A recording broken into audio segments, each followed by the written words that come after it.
Welcome to this important episode of The Meaning Mindset with Rabbi Ron. I am your host. I'm Rabbi Ron Lipaz, and my guest today, wow, you're going to be headspun, be thoughtful, be inspired by this conversation. I'll talk to you about who this is. I'll hold up a book, and the book that I'll hold up, many of you will have seen in many different editions around the world and in different languages. This is Man's Search for Meaning by Viktor Frankl. My guest today on The Meaning Mindset is Alexander Vesely-Frankl. He's an award-winning documentary filmmaker. I do want to tell you, his film, the documentary Victor and I, is beautiful, fantastic, important. I think you'll get a lot from it. I hope you'll watch it. To the American public, though, he's best known through his book, Man's Search for Meaning. He's a psychotherapist. He's the grandson of Viktor Frankl, the famed author of Man's Search for Meaning and the originator of the school of psychology known as logotherapy.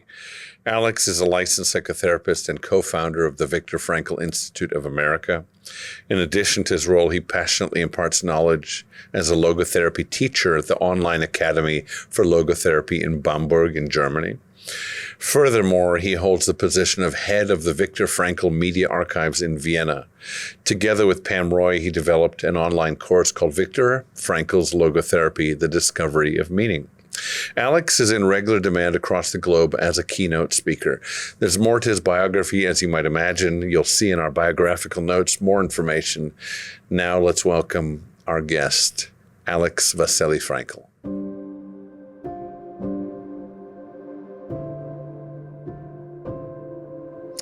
Well, this being the meaning mindset, I can't think of a more important conversation to have and a more important guest to have than the one that we have today. Alex, your grandfather wrote one of the books that has shaped all of our thinking on meaning itself and on the value of considering meaning in our lives. And I just want to hold it up so that people see one edition of it, but there have been many reprints. I don't know how many people have read this and how many languages already? Man's Search for Meaning? Millions. I don't know. Yeah. I'm not counting. Right. But yeah, it seems to be rediscovered over and over again. Yeah. For me, I read it before I was ready to read it, in a sense. It's the third time I've read it. I read it again this week. In fact, this is the first time when I listened to it. And actually, it's interesting because there were certain ideas that came over in the book that I think of as my own thoughts. And maybe that's because I've absorbed Viktor Frankl for so many decades, or I've arrived at some of the same realizations about life. And one of the things that really struck me is, in a man's life or two men's lives, many people's lives, anybody involved in logotherapy, which we can talk about, but people looking at meaning, we clearly need to get into what really meaning means in this context and how meaning becomes useful and therapeutic. I think otherwise people have maybe the response that I had years ago, which is, I get it, but I don't quite know how to use it. And I think these days I get it and I understand it, the value of it, the efficacy of it. But I want to talk to you about stories that come over in the book. I think that we can look at meaning, ascribe meaning to the present, ascribe meaning even to the future, the unknown world of the future, but we certainly can look back and give meaning to things that have occurred in the past. Do you agree with that? Yes. I don't know if he would have used the word ascribe. He was very clear in the way he defined meaning. And he actually said a couple of times, meaning is just the best word I could find for it, even though it's not perfect. And so I give a lot of examples so that anybody who wants to understand my work will get a sense for what I mean with meaning. Nowadays, now there's a lot of talk about meaning, which was different at his time. I mean, everybody thought, what's he talking about meaning? We can't measure that in a lab. It's a very reductionistic time in psychology. And here was this guy talking about meaning. And so most of the time when we hear people talk about meaning nowadays, their definition of meaning is whatever I find meaningful, right, whatever I assign meaning to. And that's perfectly a legitimate way to view it and to define meaning, although it's far away from what Viktor Frankl meant when he talked about meaning. His definition of meaning, the way he saw it, meaning is something objective. It's not something we create. It's not something we just can randomly assign and declare to be meaningful. But it is an inherent quality in a situation, in a particular situation, with all the factors involved, with all the people involved. There is one and the best kind of possibility and the most meaningful possibility that can be actualized, that can be taken from this situation and turned from just being a possibility that can be gone the next moment, but to turn that into a reality. And so therefore that becomes powerful and useful. Yes. And powerful and meaningful. The choices that we make, it comes down to choice. So the choices that we make. I'll clarify what I meant by meaning in one context, which was the past. I think there's an amazing story. And maybe this is because I'm a rabbi. Maybe this is because I live in people's stories, actually, as you do as a psychotherapist as well. But sometimes people look back at points in their lives and say, fortuitous, coincidental, godly, somehow God put me in this place, or fate put me in this place at this time to do these things. And I particularly think about the fact that your grandfather was working with suicidal patients, women, in the, where was it? The Steinhof, was it? Steinhof Hospital, in charge of the pavilion for suicidal women. And then he goes into a concentration camp and endures what he endured. Right. So do you think he would have said there's meaning, separate use of the word, in the fact that I had those experiences before I ended up here. Now I know what I need to do here, in a sense. Yeah. Yes, of course. I mean, that's exactly, it's a very good way to put it. Because if anything that you have experienced can be turned into something meaningful, but not in the sense that you assign some meaning to it, but that you find, that you look at it and you can discover what meaning is in that fact, which is neither good or bad. It's just a fact. And everything that happened in the past cannot be changed. So that's a fact. That's a reality. But we as human beings can say, okay, here was this time where I learned something, or where I did something that was wrong, and I, now see that was wrong, or I tried something and I failed at it. But what can I do with that now? What am I doing with this? Is there a meaning in it that can be, he always said, squeezed out, right? Squeezed out of an apparently meaningless situation, so that, for example, I can pass on that knowledge and prevent others from making the same mistake, or do something better because I've made that mistake. And then retroactively, you have turned something that's a predicament into a human achievement on a human level, in that you used it to make something better in the world, to use it to improve something, if last but not least, to improve yourself. And that is something that we can do as human beings. We're not just victims to whatever happens to us, but we have a say in the way we respond to whatever happened to us. Yeah, that's our power. That's our efficacy. That's our agency. Let's go into some examples, because people are still listening who've never heard of logotherapy, or who are thinking about meaning and trying to really understand, how does this relate to my suffering or my predicament or my story? What are some tangible, accessible examples of how meaning can be used in understanding and in bettering and in growing? Well, so many examples come to mind. My grandfather was not prescribing meaning. He said, you can't do that. You can only describe it. So you can say, okay, well, look at this example or that example. Here's an example of what a person did. And where this becomes particularly tangible is when it comes to suffering, for unavoidable suffering.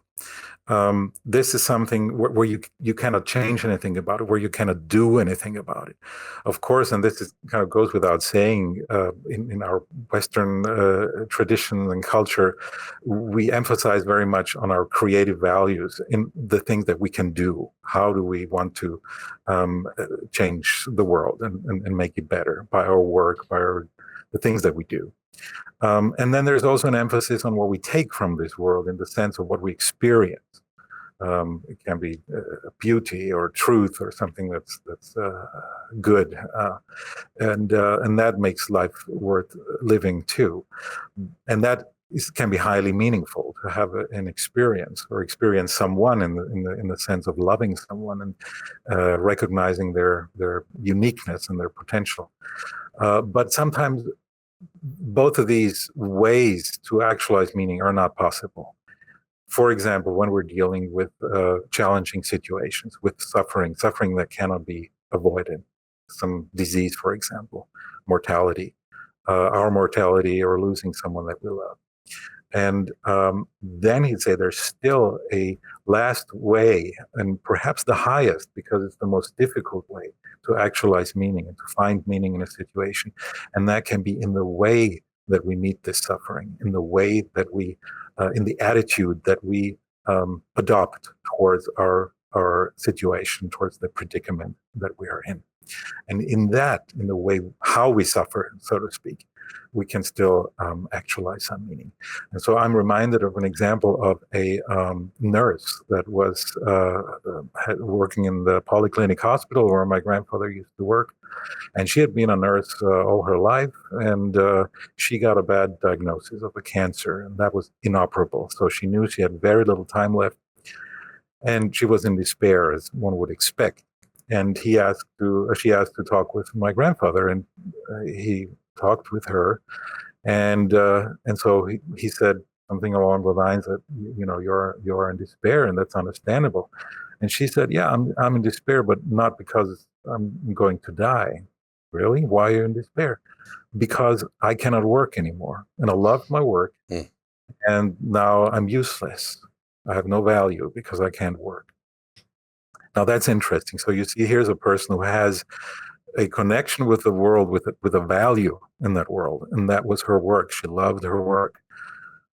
The problem, though, she had put this one value, this single value of productivity, on such a high pedestal that there was nothing else. And so because that was lost, there was nothing more for her to live for. There's no meaning in her life, apparently.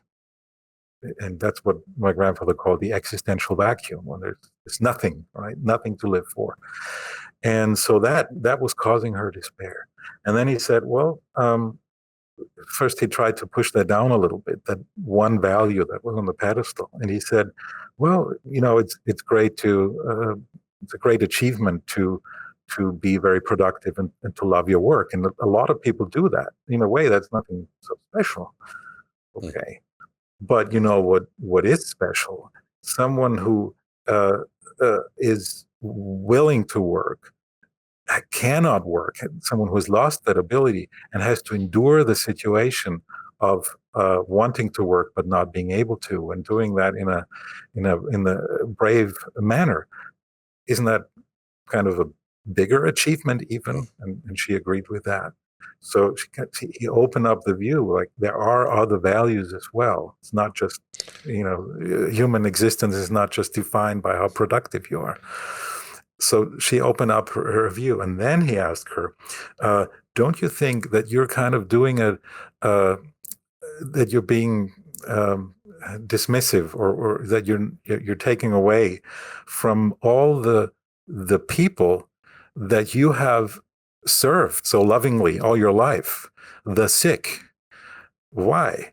Well, you're saying that because you cannot work right now anymore, your life is meaningless. So would you say that all the people that you've cared for all these decades, who were also sick and impaired and couldn't work, that therefore their lives must have been meaningless, and yet you dedicated your life to helping them?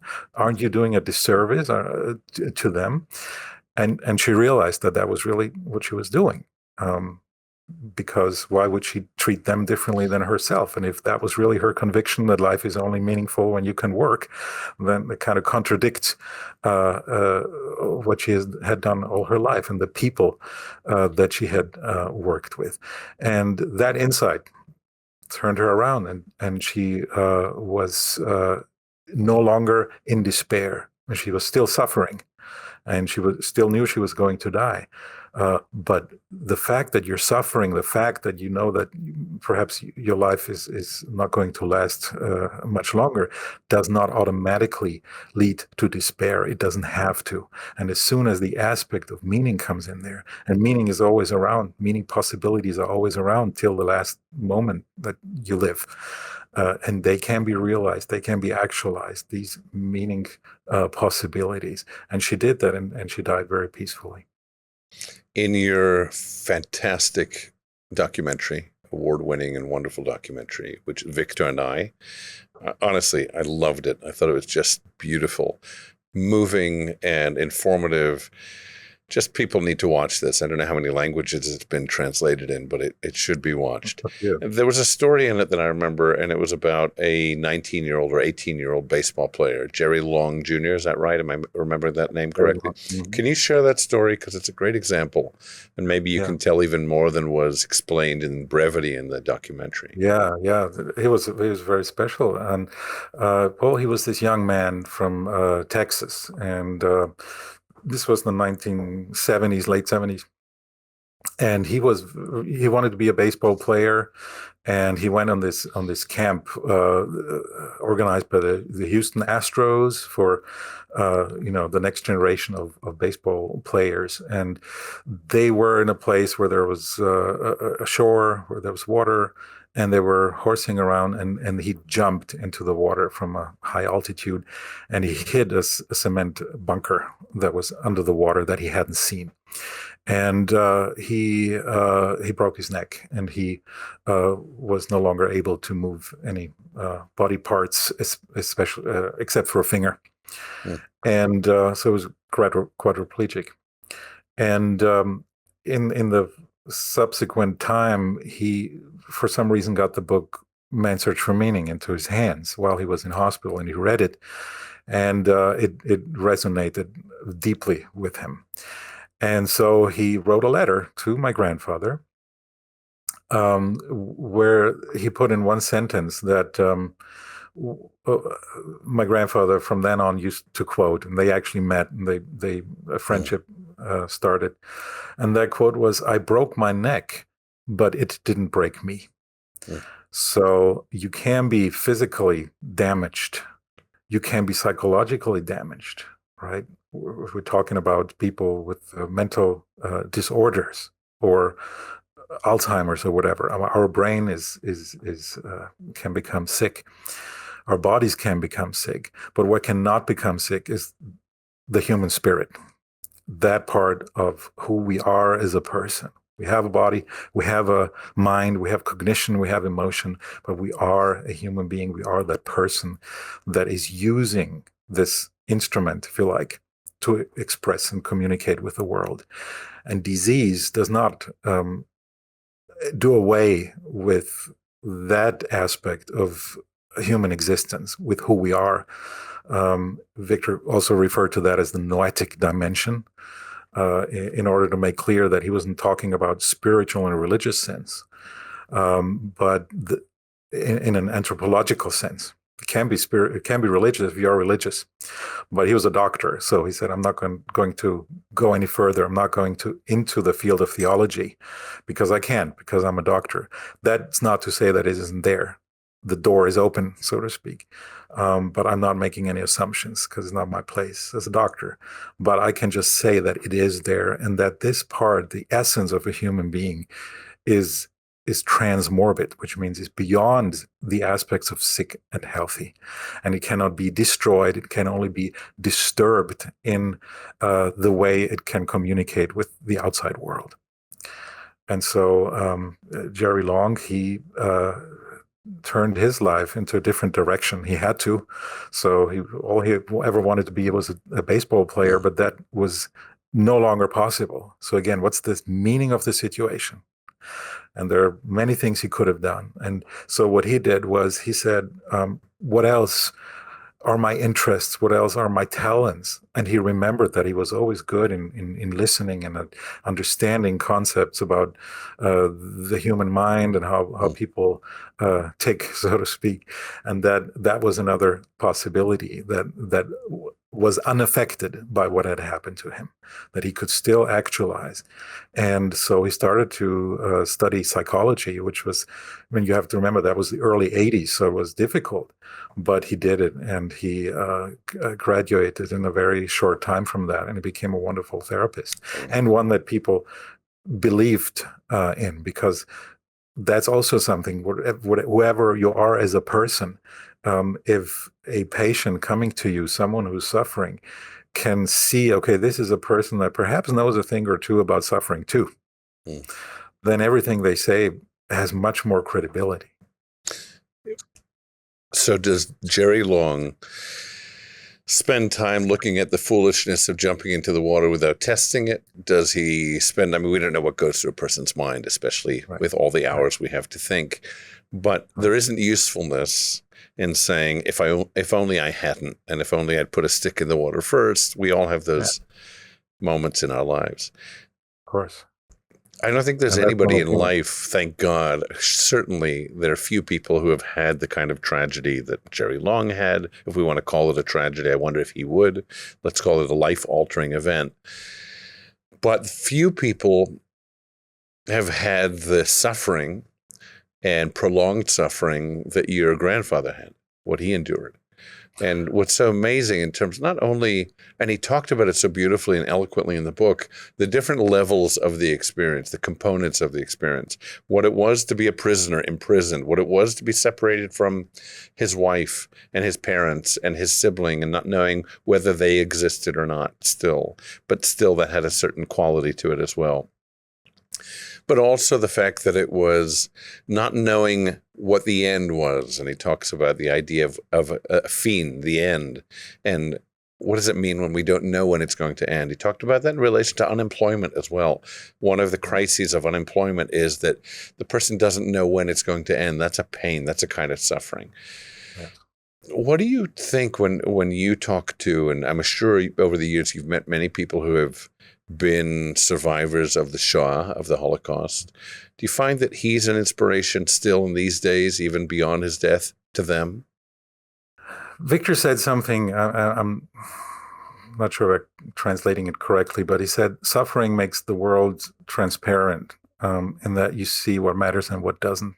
And that's a sense that I've had, not just from meeting with Holocaust survivors, but from people who have endured a deep suffering, who've faced severe situations and confronted death, and then come back from that and survived. And I think that's a quality you can sense. And interestingly, I see a similarity with Victor, in that sometimes that just reaffirms that love for life, because that's my explanation. They got to realize how fragile life is, how nothing that we're given it lasts or is something that we can demand. This demand attitude that you often meet, right, or even in ourselves, right? This is what I expect from life, and if I don't get that, I have the right to complain and to stomp my feet. Yeah, right. And people who have experienced that kind of suffering, they know very well that we don't have the right to anything. We're not entitled. That's the word. We're not entitled to anything. And life doesn't work that way. And how Victor came up with this in the camps, when he said, maybe it's not about what we expect from life, but what life expects from us. Yeah, I love that. And the answers that we give, that's what really matters, and that's 100% in our control. We cannot control the questions, if you like, that we're being asked by life. It's like in school. You cannot, some kids get the easy questions and some get the difficult questions. It's not fair. There's no pattern. But we're not judged by the questions that we get. Even in school, we are judged by the kinds of answers that we give. And that can be a bad answer or a meaningless answer, and can be a meaningful answer, and something that inspires others, and something that puts good into the world and meaningful into the world, and even might serve to inspire others who might be faced with a similar predicament. And that's something I think I've seen in people. But about the thing you said with his suffering and then other people's suffering, he would reject that. That's something that came up a couple of times. And so he came up with a phrase that only he could say as a survivor. And that was, everyone has their own Auschwitz. Mm. And what he wanted to say with that is, it's not fair to compare one person's suffering with another's, right? Whatever happens to you, that's the worst thing that happens. Something that was of importance to you and that got taken away from you. That fills you up with suffering. It's overwhelming, and it will go into every part of your being. And that is suffering. And whether that is the experience that he had, or it's the experience of a severe trauma, or you're dealing with a psychotic break, all of this is human suffering. How we deal with it, how we shape it, that is what we can contribute to the whole situation. And in that way, we can shape our suffering, and we can mold it into something else. And that does not automatically lead into despair, but that can also be an achievement on a human level. I'm thinking about the mental health crisis that we have, certainly in America, I think in the Western world, maybe throughout the world, part with exceptions, but maybe in terms of the levels that we see. I think Europe is high, the US is astronomically high. First of all, what are your thoughts on how we're getting to this place, how we got here? Yeah. And from your perspective, how do we shift this? How do we use this kind of thinking to reshape people's experiences? A lot of it that I see and that I'm focused on is adolescent anxiety, depression, rates of suicide as well. What's your response to all of this? Well, it's essentially nothing new. The times every time has its problems. Every time has its challenges. The problems might shift a little. And there always have been, and there always will be reasons to fall into despair and to be overwhelmed and to feel like, to feel the victim side of what is happening. What Viktor found out was that meaning is at the center of how we can better deal with any predicament, really. What do you think of it globally first? What's your sense of what's? I get that you're saying that this is cyclical or maybe ever evident. It's always in society. Yeah. But I know that the rates since the 50s have been climbing at levels that we've never seen. And now they're climbing maybe because of circumstances like phones and social media. They're climbing at rates that we've never seen before. And I'm wondering how a meaning-oriented conversation might shift us possibly away from this place. Yeah. Well, Viktor wasn't, I call him Viktor. So my grandfather was not so much interested in the reasons that lead, the why. Yeah. Because I'm asking you, though, since you're living in both worlds. Right. You're right. So he wasn't interested in what are the reasons why you might get tired of living. You will always find them. You always find plenty of them. But he was interested in the question of what are the reasons to not kill yourself, despite the presence of all these reasons that would make it seemingly a good idea. Yeah. And that's even how he defined any suicide wish that didn't come from, some chemical endogenous genetic depression. But we have, as human beings, the freedom to decide, I don't see any value in living on. There's no meaning in my life, and therefore it's better if I'm dead.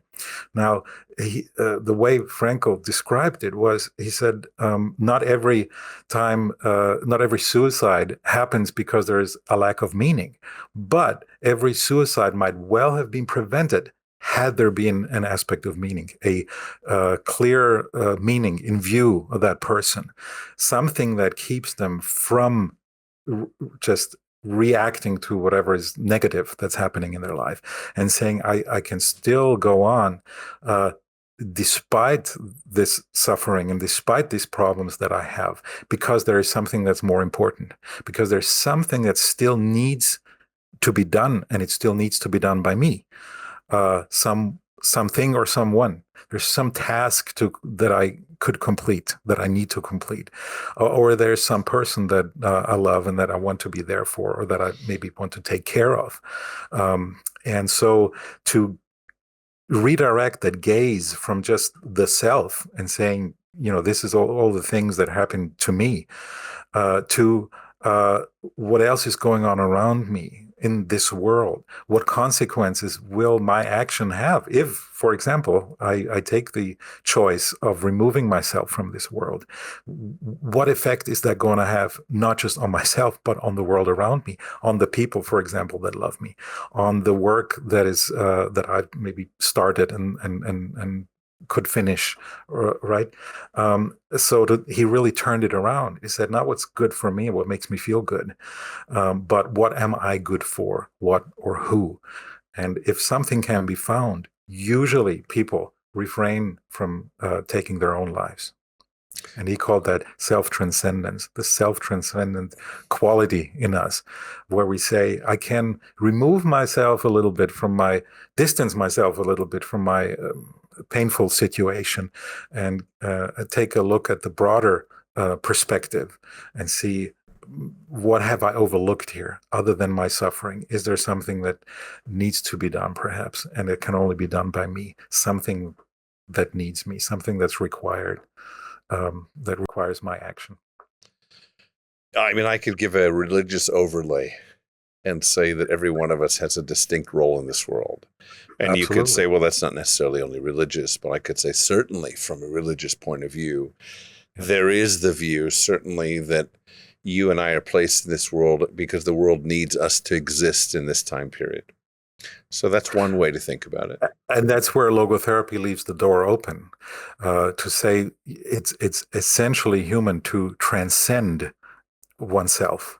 And where this transcendence goes to, if this goes onto the universe, the world, God, however you call it, that is something that, as a doctor, you have to take a step back. But he put it right in the middle. And I remember this was at a time when Freud said, if you are religious, you're essentially crazy, and that needs to be therapeutically removed from you. Right? So very dismissive of religion. And Frankl said, no, religious spirituality, that transcendence towards the unknown, the greater super meaning, so to speak, and whoever is providing meaning, that is something we transcend to. And if a person is religious, we don't just exclude that aspect. On the contrary, we work with it, we accept it, and we respect it. I'm struck by the fact that he wrote this book so quickly. Presumably he was accumulating these thoughts. And I know that he had a manuscript that was taken from him in the camp when he was robbed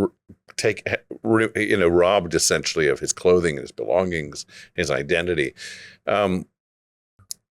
Where did this spirit come from? I'm not asking. I mean, you're a member of his family.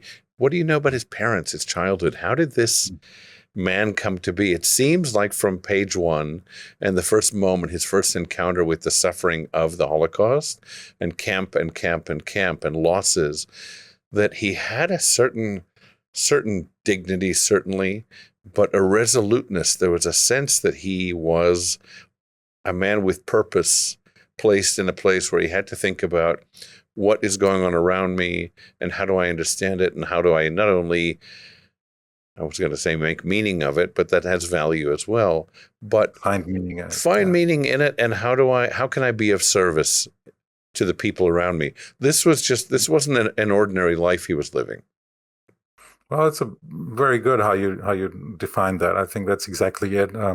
He always said about his mother that she was very warm, very pious, very empathetic, and about his dad that he had a great sense for justice, sometimes a little strict, but always coming from a place of loving too. A very clear and logical mind. And you would see both aspects in him. So he had a compassion for people that you could sense. He was very compassionate. So there was this fire of how can I be of help? How can I help other people? Right. And on the other hand, he had this clear mind. And as he put it, he always said, I just think things to the end. He didn't say, I'm a genius, although we would say he was, but he just said, I just think logically to the end. And as long as the question is not, there's still something that's not quite right, he was just interested in going on and pursuing and finding a piece of truth. And so you find both aspects in his personality, in his biography, and in his writings. Ultimately, he was always interested in how can I help. And if you look when he went to Terezin, the first thing he did was he assembled this little group of people, among them the first female rabbi of Germany, by the way. Really? In Terezin? Yeah. Yeah, and they would go to the train station where the new people would arrive, and told them, this is not what you expected, because they had been told you're going to go. There's going to be an old home for Jews, and it's going to be nice, and that was of course a lie. And so now they saw where they were. This was the ghetto, and he would stand personally and have people of this group talk to these people and say, okay, this is not what you expected, but life can still be meaningful here, and you don't know how it's going to end. You might still, there might still be a future that's worth preserving you right now. So that can be the meaning of a situation, to just, hold on. And I actually met a survivor once who, a 13-year-old, at the time was a 13-year-old girl who had arrived there with her mother. And she said that meant so much. Just a few words could make such a difference in those horrible situations. And so you see, he was always transcending himself in that towards other people. How can I be of help in that situation? How can I do something meaningful? And that also that's the side effect of meaning. You don't do it in order for you to feel better, but it usually has that side effect that meaning has this protective aspect to it, that when you do something that's meaningful, you engage in a meaningful situation, it protects you from other things that might otherwise kind of seep into that vacuum that would be there if there was no meaning.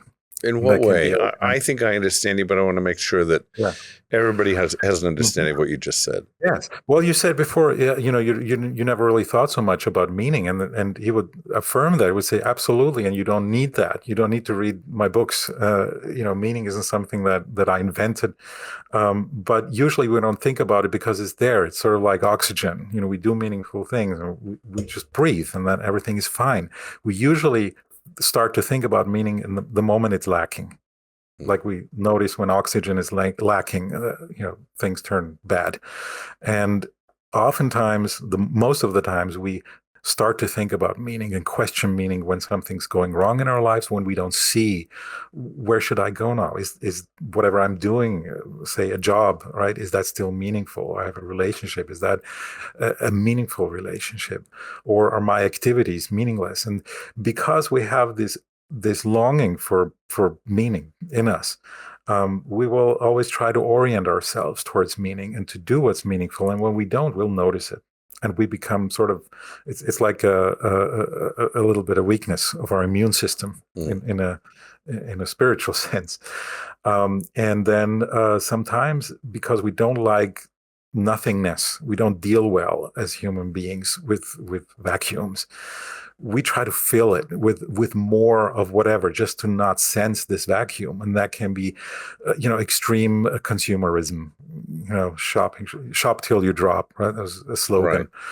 Right. And indulge in just pleasurable experiences, or other extremes like taking extreme risks. Because if you don't see much value in life anyway, then there's not much lost in case you risk it and you lose it, right? Well, does this make the difference? Again, the question of, well, why not kill yourself? Why not engage in behavior that's destructive? And usually when there is something meaningful, a meaningful goal, a meaningful activity that we pursue and that we serve, that's outside of ourselves, that protects us in that we don't have time. We cannot afford to lose our energy and waste time on meaningless stuff, because that would take away from the energy that we need and the time that we can bring up to serve a meaningful goal. So it protects us, and it doesn't always make life easier, but that's not even the goal. But it makes it better nonetheless. Yeah, I think a lot about people that I work with, not as a clinician, but as a rabbi, as a counselor in many cases. And one of the conditions that I see, I think that the most dangerous human condition, this is just one perspective on it, is isolation. That's when people get in trouble. When they're either alone physically, too alone, or when they are alone because they don't feel connection to other people, a sense that they're needed and seen by other people, that they matter, and a sense that other people matter to them, that they need to be of service to others. And I think that as a non-physician, the only pill I can prescribe is service to others. And it's the best one that I know for people who only need that. Because as soon as we get out of our own story into somebody else's, not only do we understand what other people's suffering is, so it gives us a way to look at our own, but we also go to bed that night knowing that there was meaning and purpose to that day. And yes. I think it's just, to me, the best prescription I can give. I can write that one.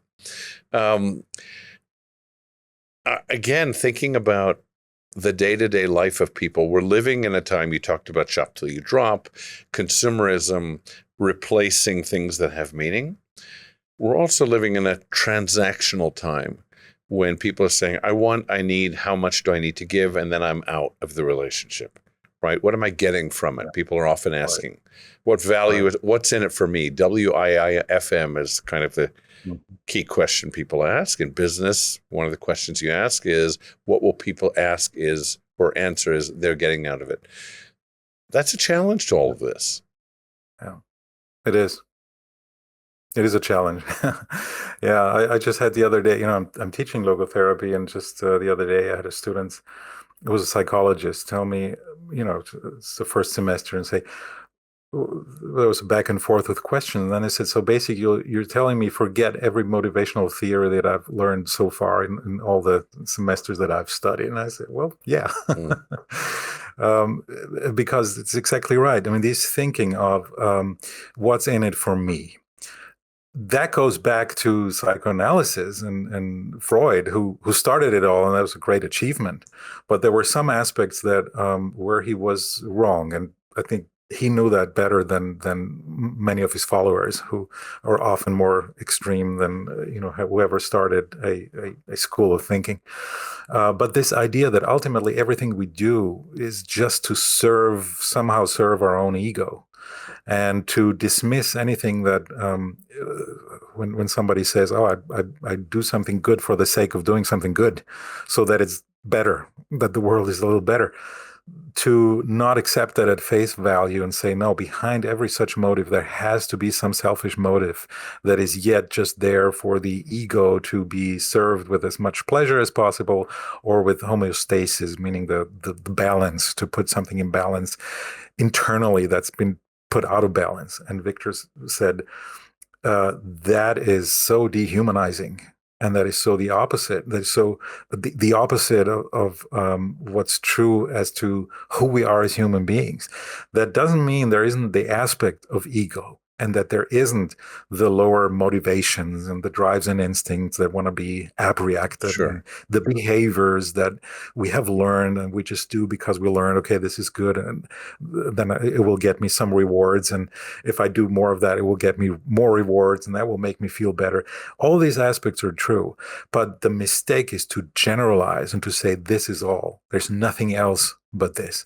And he said, this is wrong, because you take away that which is perhaps the most important. And those are the rare occasions where people actually really do something for the sake of someone else, for the sake of a cause, of something that's meaningful, that needs to be done, a necessity, some negative that can be turned into a positive, for the sake of itself, period. Yeah. Period. Self-transcendence, help someone else. Right? There were so many examples of that in the book and in the documentary. Of course, you know all of these stories. There was one of the qualities of Viktor Frankl was just a profound humility. I felt like he was almost invisible. He was just a source of so much. And I'd almost say, in the best sense, in the positive sense, self-negating. Meaning it wasn't about him. He was in service too. And I mean, just so many examples come up. And even the most recent one to my mind is when your grandmother, so his second wife, is it Ellie? Yes. When he and she were both offered honorary doctorates. Am I correct in that? Yes. And he said he wouldn't accept his because she needed to receive that. She was always in support of him in all of these events and honors. And he said, no, I need to be in support to her. But as a certain human being, that's just one example of so many of the way that he lived his life. And even I know that there's no question that he derived value, even in the concentration camps, from being of service to others and little conversations that he had. And even with all the illness that was surrounding him, death and illness constantly, that he chose to look at it, not just to look in the opposite direction. But at the same time, so much of his work in life was focused on making the experiences of other people more meaningful, in that use of that word. And I can't imagine, thinking about him, I can't even imagine how many people are alive because of him. Just think about how many people in that time period stayed alive because of their interactions and conversations with him and the example of him. And then the generations, including you, that came from those people and that, God willing, will continue to. But also how many people through the book and through his learning and through logotherapy have been kept in life because of this way of thinking, this man and you and the people who are practicing this way of thinking. Let me ask you a question. There's reference in the book, and you just made reference to Freud, and that Freud and Adler, who were his teachers, and he had a kind of break from them in terms of his rejecting principles to create his own. How do you summarize that? Mm-hmm.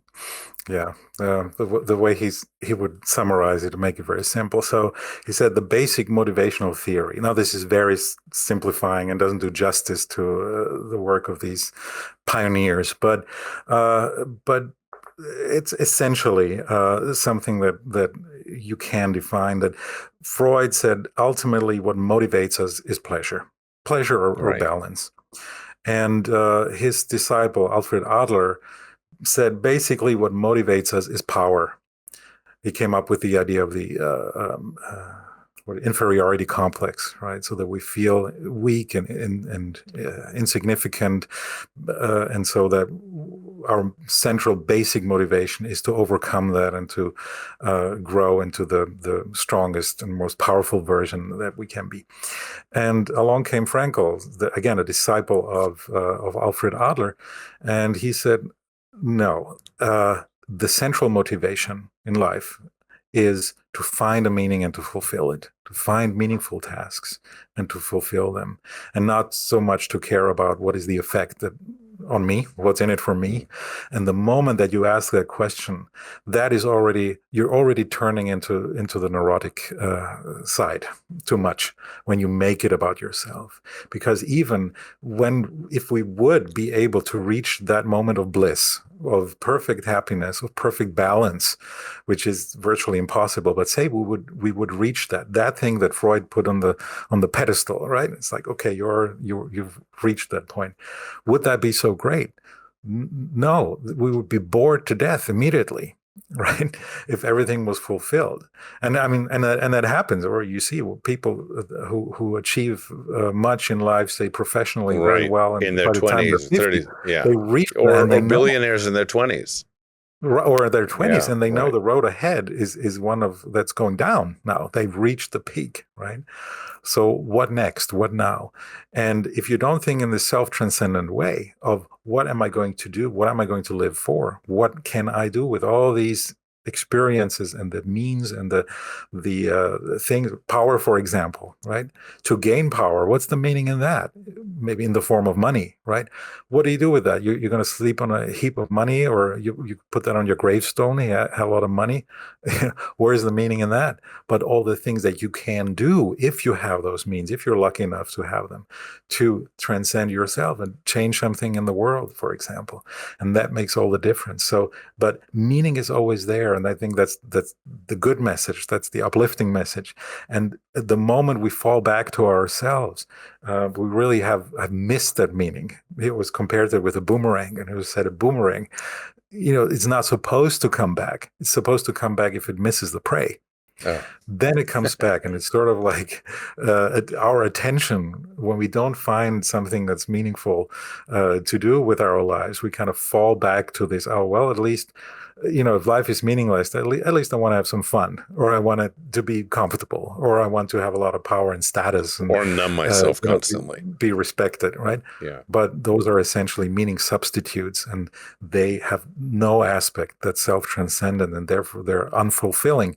And if Freud had been right, this would be the best time. We would have the lowest suicide rate, because according to the ways we can distract ourselves and engage in pleasurable experience has never been bigger than at the time when Freud lived, where everything was still very restricted and taboo, and you couldn't just live your own life and decide as much what you want your life to look like as you could today. Now we have those choices that generations before us could only dream of, and yet we have the highest suicide rate. So what is missing? What has gone wrong here? It brings me to escapism, of course. There's also right now a surge in the number of dystopian stories that are being told.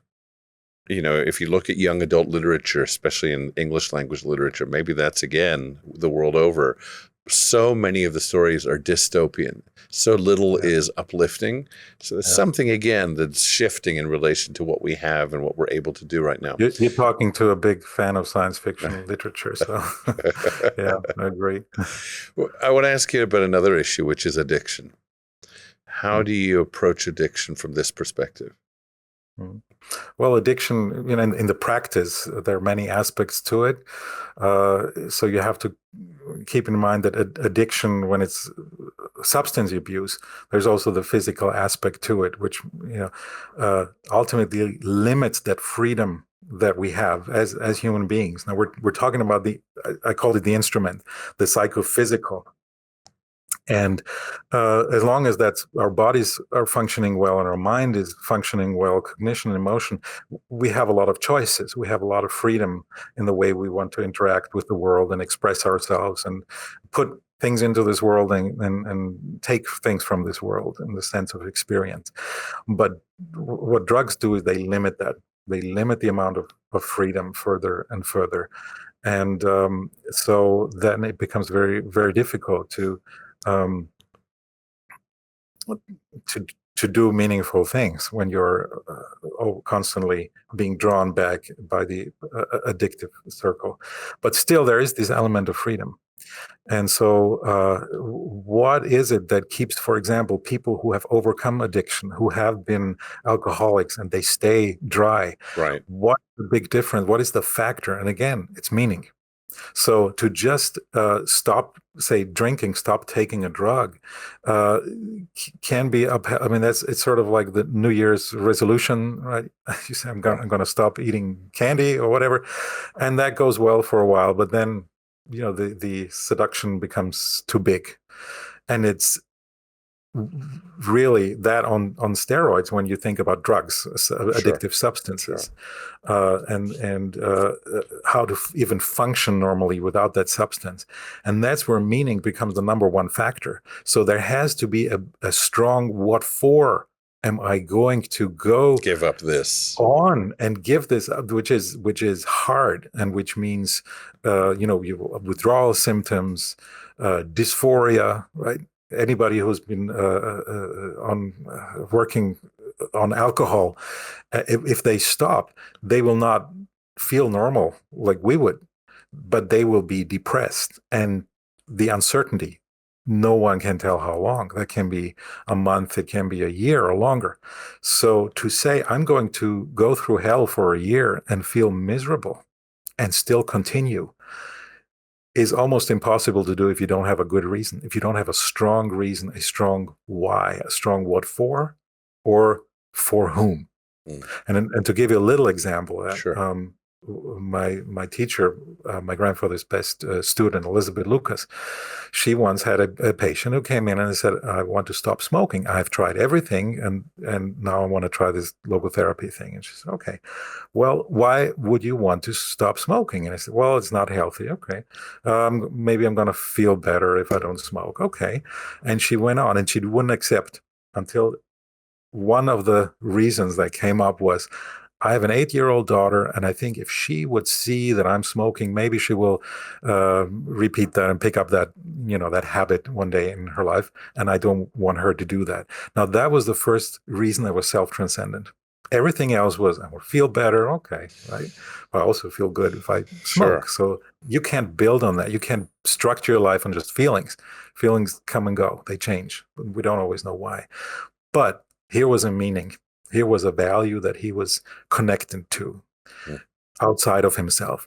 And so what she did was so simple, and it's so brilliant in the simplicity.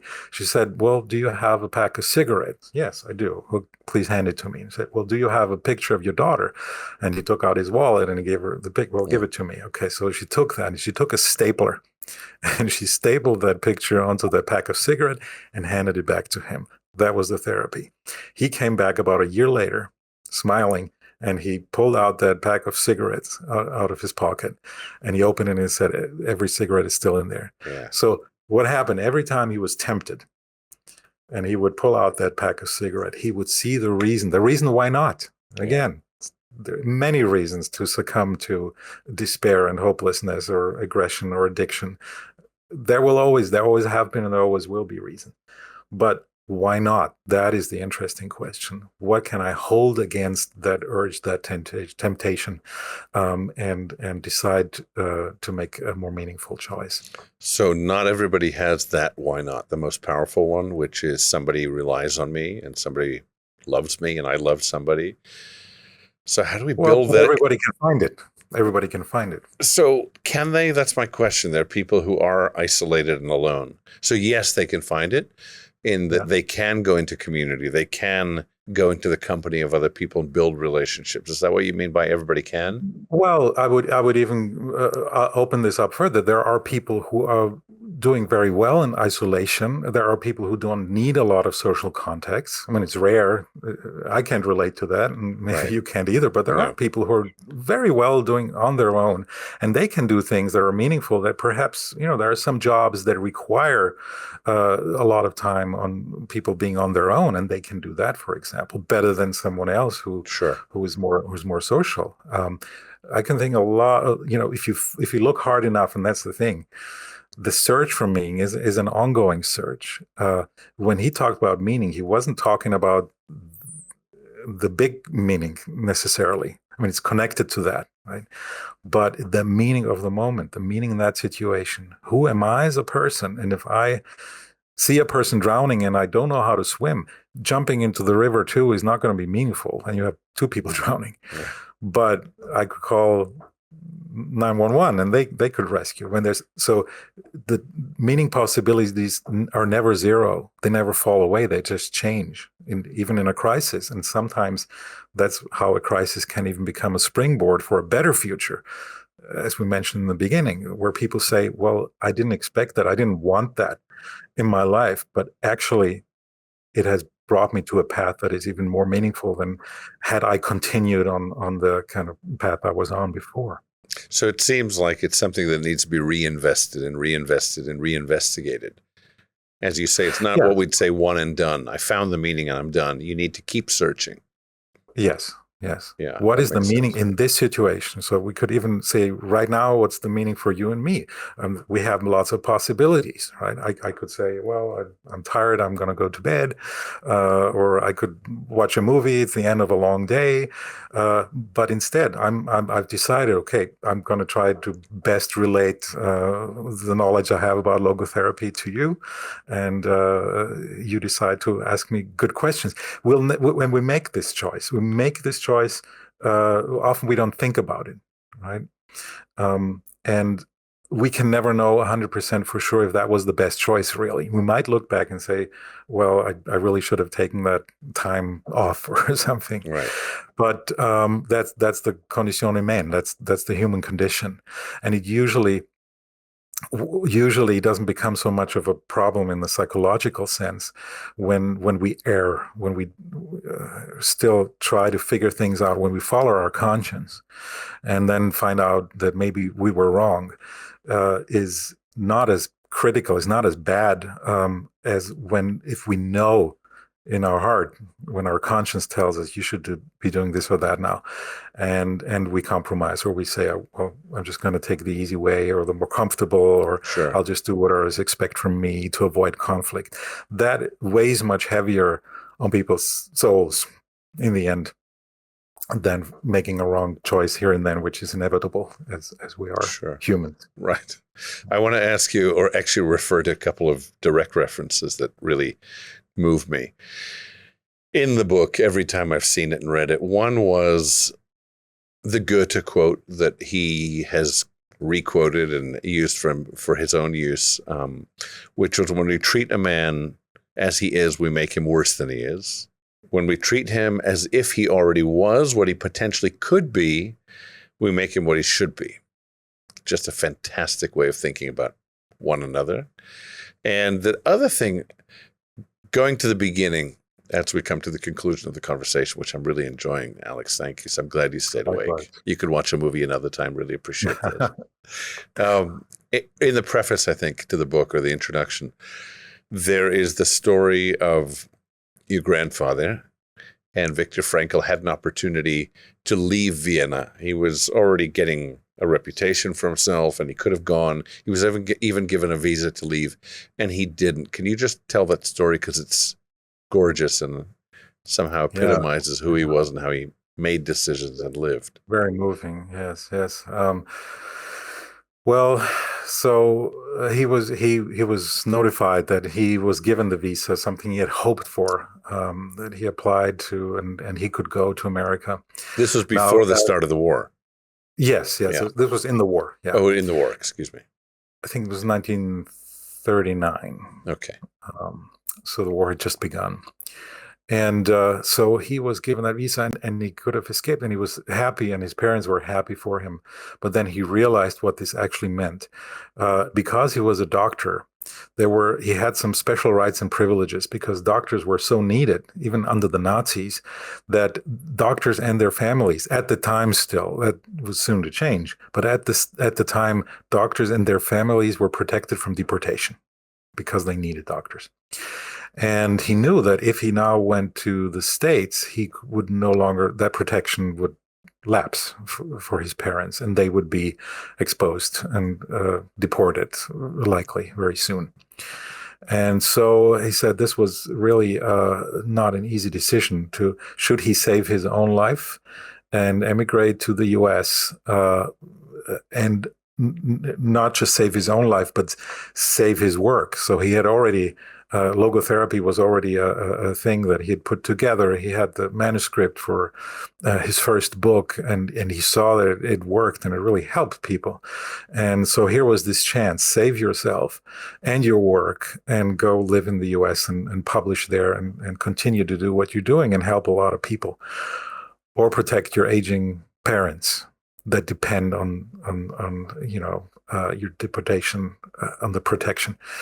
And he tried to figure that out, and he was wrestling with himself, with his conscience. He didn't know what to do. And at some point, he said all the synagogues had been burned down, the temple had been burned down. And so he went into the St. Stephen's Cathedral, which is right in the center of Vienna. And there was an organ concert, and he sat in there to contemplate and to come up with a solution. And in there, he realized he had no answer to this question. And he thought to himself, what this requires really is a hint from heaven. And he wished for that hint from heaven. Now that evening, he came home, and he saw a piece of marble stone lying on the kitchen table. And his father was there, and he asked him, "What is this?" And he said, "This is a piece of the Torah, of the 10 Commandments that I found in the rubble of our synagogue that had been burned down."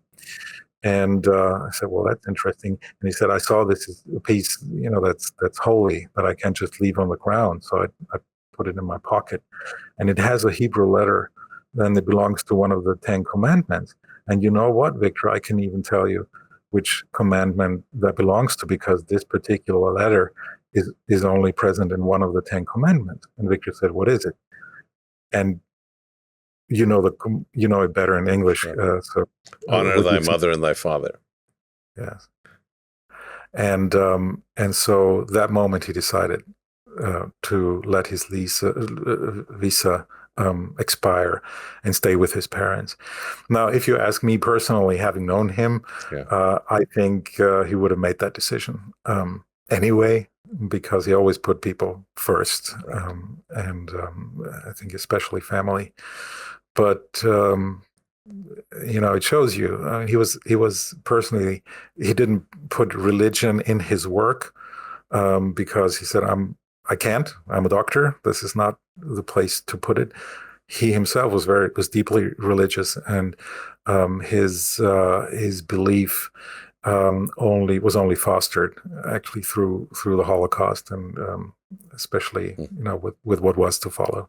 Incredible. Alex, thank you. One day I hope to be in Vienna to shake your hand and thank you in person. Really. I love that. I got a lot out of this. I'm really grateful. I'm sure our viewers and listeners have and will as well. The book, as a reminder, at this point, this was the one that I took, picked up from my shelves, and this was from 2004. This edition, at that point, 9 million people had read it. Now I know it's in the tens and tens of millions, and I'm really grateful for this book. It's been really important for me, and for many other people will continue to be. I'm grateful to you, not only for the conversation, but really much more importantly, that you're continuing to speak his thoughts, to share his wisdom, and to do this important work. So Alex, thank you very, very much. Thank you. Thank you for this invitation. Thank you.